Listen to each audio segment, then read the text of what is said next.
Muito boa noite, tudo bem com vocês? Estamos aqui. Ontem não foi possível, mas sempre que possível estaremos aqui na nossa tarefa, no nosso exercício, na nossa confraternização. Oração para sintonizar, para nos inspirar. Mas nos inspirar a quê? A ação, a transformação real. Não apenas de palavras, não apenas de aparências, mas alcançando o ser, a prática. Estamos prontos para acusar os políticos que falam uma coisa e fazem outra. Estamos prontos para acusar os cônjuges que prometem também e não cumprem. Estamos prontos para acusar a publicidade, os religiosos. Na verdade, a mentira está por toda parte. A hipocrisia, a falsidade, a fake news. Na verdade, nós nos temos acostumado com desculpas, com personagens, com máscaras, e é preciso uma regeneração. Os espíritos apontaram que a Terra está transitando de expiação e provas para regeneração. Nós até agora achávamos que as pessoas só se corrigiam com punição. E essa nossa crença trouxe dor para as nossas vidas, trouxe dor para os outros. Sempre que achávamos alguém culpado, fosse ele uma outra pessoa, fosse ele nós mesmos, nos apressávamos e ainda nos apressamos em punir. Como se isso corrigisse. Por isso, por essa nossa crença, temos nos apegado à dor. E se não reformularmos essa crença, iremos atrair mais estágios, longos estágios de dor em outros planetas de provas e expiações e não na Terra, mundo de regeneração que se aproxima. Então nós precisamos analisar a nós mesmos, as nossas crenças, a nossa maneira de lidar com Deus. Para nos regenerar, precisamos dessa DR, de discutir a nossa relação, refletir sobre a nossa relação com Deus. Vamos fazer isso um pouco hoje? As nossas desavenças, nossas queixas de Deus são frequentes. Nós, muitas vezes, achamos que não somos valorizados, não somos recompensados pela vida diante dos nossos muitos sacrifícios, das obrigações que nós cumprimos, dos deveres religiosos que nós realizamos. E em razão disso não recebemos toda a recompensa, todo o bem que desejávamos. E aí brigamos com Deus. É muito comum que isso aconteça.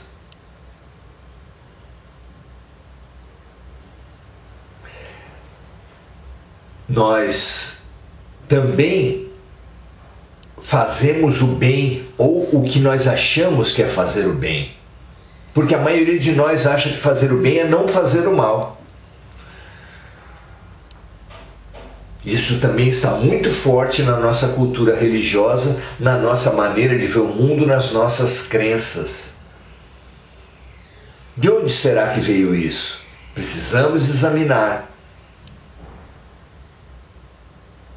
Discutir a nossa relação com Deus é percorrer a história humana, a história da religião, a história dos ritos religiosos, das doutrinas, das crenças religiosas ao longo das diversas gerações, dos últimos milênios.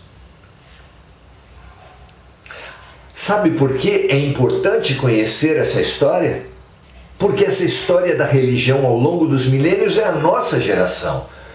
Como disse Raul Seixas, nós nascemos há 10 mil anos atrás.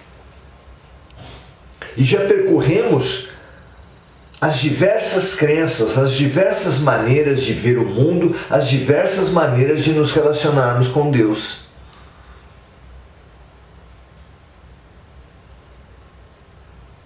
Percorremos e não ultrapassamos totalmente. Nós somos como aquele aluno que se acostumou com tirar nota 6, nota 5 e ir passando de ano assim, sem perceber que quem tira nota 5 sabe metade da matéria.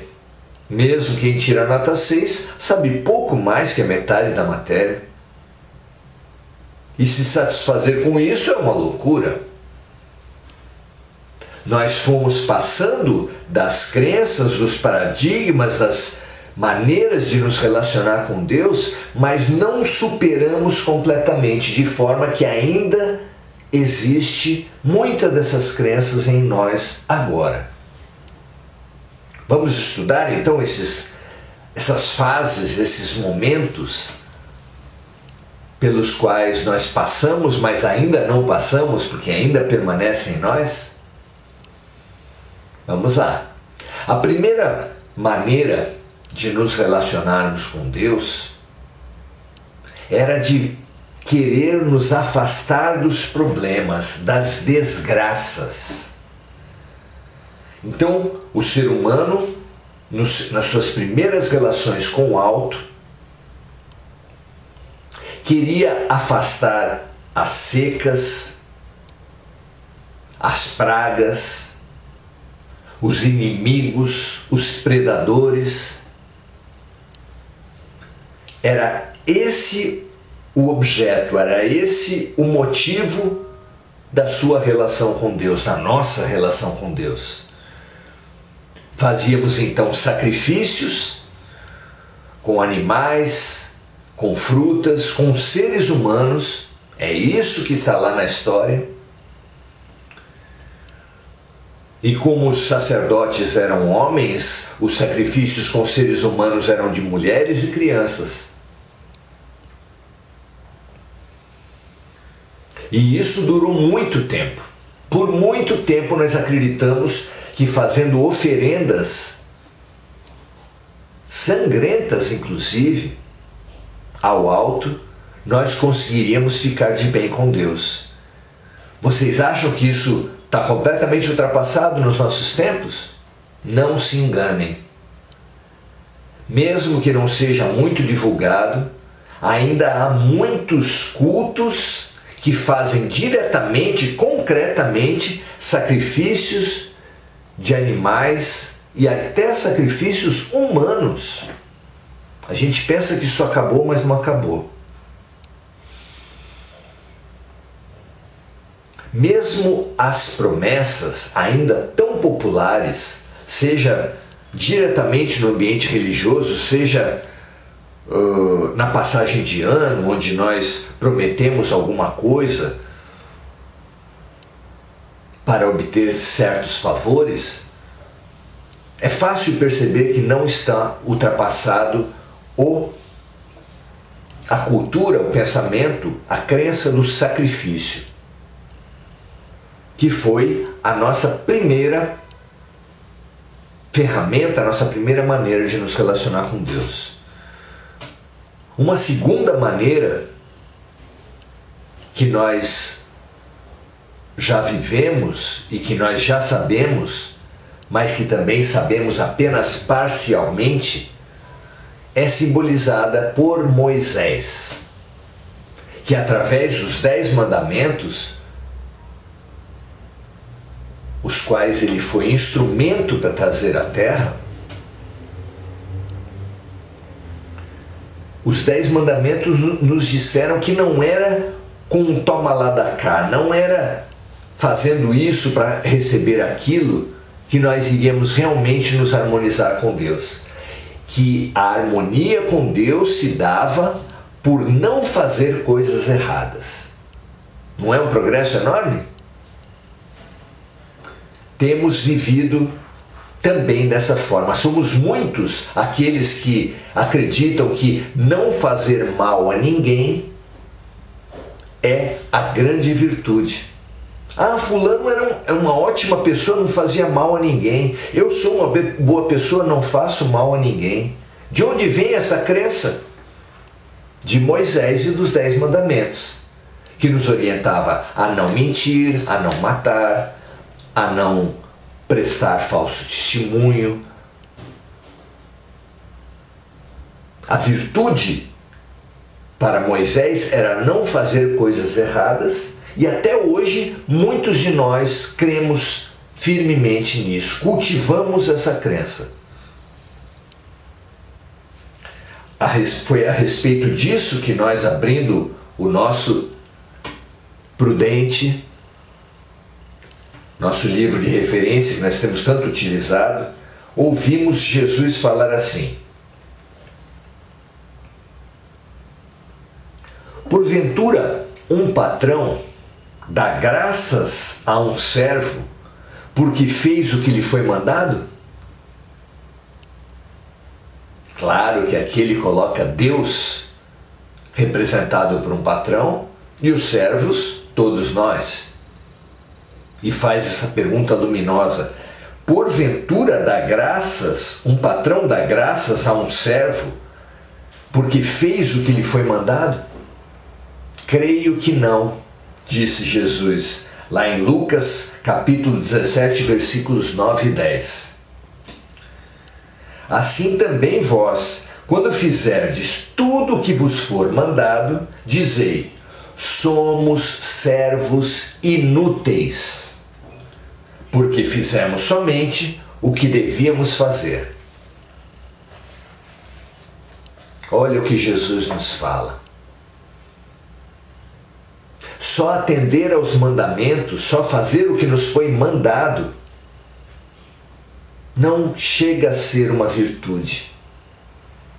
Ele chega a nos chamar de servos inúteis, por apenas não fazermos o mal. E por que ele chama de inútil? Porque ele era uma terceira maneira de se relacionar com o alto. Jesus simbolizava a terceira maneira. Um avanço em relação não apenas à religiosidade dos sacrifícios, mas também à religiosidade de não fazer coisas erradas de Moisés. O mandamento trazido por Jesus, amar a Deus sobre todas as coisas, amar o próximo e amar a si mesmo, simplesmente não possui a palavra não. Ele é completamente afirmativo, em oposição à virtude negativa de não fazer o errado de Moisés. Então, para Jesus, nós seremos muito insuficientes, inúteis, se apenas fizermos o que nos foi mandado, o que é simbolizado por Moisés, mas precisamos ir além. Pesquisarmos no fundo de nós, na nossa essência, os nossos inúmeros potenciais que levaram o profeta a dizer e Jesus a repetir: vós sois deuses. Claro que não estamos deuses, mas temos em potencial todos os poderes da terra, todos os poderes da vida. Precisamos então olhar para nós mesmos em essência e buscar a realização dos potenciais. Na parábola dos talentos, Jesus usou essa mesma palavra que nós lemos aqui. Chamou os servos que enterram os seus talentos de servo mau e inútil. Mau e inútil. Agora, tempos de transição planetária, evidentemente não é mais espaço, não há mais lugar para a religiosidade do toma lá da cá, ainda tão praticada, para virtude de não fazer o mal, ainda tão presente nas nossas cabeças, nas nossas crenças. Mas mais do que nunca é preciso Jesus. É necessário nós buscarmos a virtude afirmativa, a virtude que realiza os nossos potenciais. É preciso desenterrar os talentos. Diante da multidão de necessitados pós-pandemia, quando aumentou a população de rua, quando multiplicou a população de sequelados, pessoas que não morreram pela pandemia, mas que viveram, que têm uma vida agora com limitações. A multidão de seres enlutados que viveram o falecimento de seres queridos. Diante de tantos necessitados, nós termos talentos e não utilizarmos é um erro grave. É um erro grave. Para mostrar que nós estamos nos regenerando, que quer dizer nascer de novo, regenerar-se é nascer de novo. Nós precisamos aproveitar tanta morte, tanto luto, tanta perda e nos reinventar. Trazer de volta os nossos talentos, ativar as nossas capacidades para servir. Na parábola dos talentos, Jesus fala em negociar, que é negar o ócio. Negócio é negar o ócio. Não há mais espaço para religiosidade, para espiritualidade, para virtude passiva. A nossa virtude, a nossa relação com Deus precisa ser ativa. Porque nada nos vai deixar melhor com um pai do que cuidar bem de seus filhos. De novo, nada, nenhuma coisa, nenhuma crença, nenhuma prática de nenhuma religião vai nos deixar melhores com o Pai do que a prática de zelar, cuidar, acarinhar, acolher os seus filhos. É isso que Jesus nos diz claramente quando nos orienta que no fim dos tempos nós seremos separados como o pastor separa os bodes das ovelhas, tendo como grande critério, como grande divisor de águas entre nós, entre quem vai permanecer na terra e quem vai ser levado às trevas exteriores, onde haverá prantos e ranger de dentes, é se nós cuidamos ou não cuidamos dos pequeninos do mundo. Na figura dos doentes hospitalizados, dos internos em cadeias, dos exilados ou dos que tiveram que sair dos seus países, que na época de Jesus eram chamados de estrangeiros.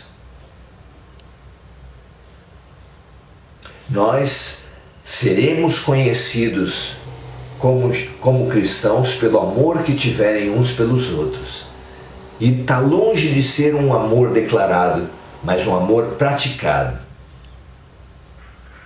Pela fraternidade ativa, pelo zelo ativo, cuidando de todos aqueles que tiverem quaisquer formas de demandas, quaisquer formas de carências. Até porque essa é a melhor forma de nós vermos atendidas nossas carências. Quando a gente atende um outro, a gente recebe do alto. É dando que se recebe.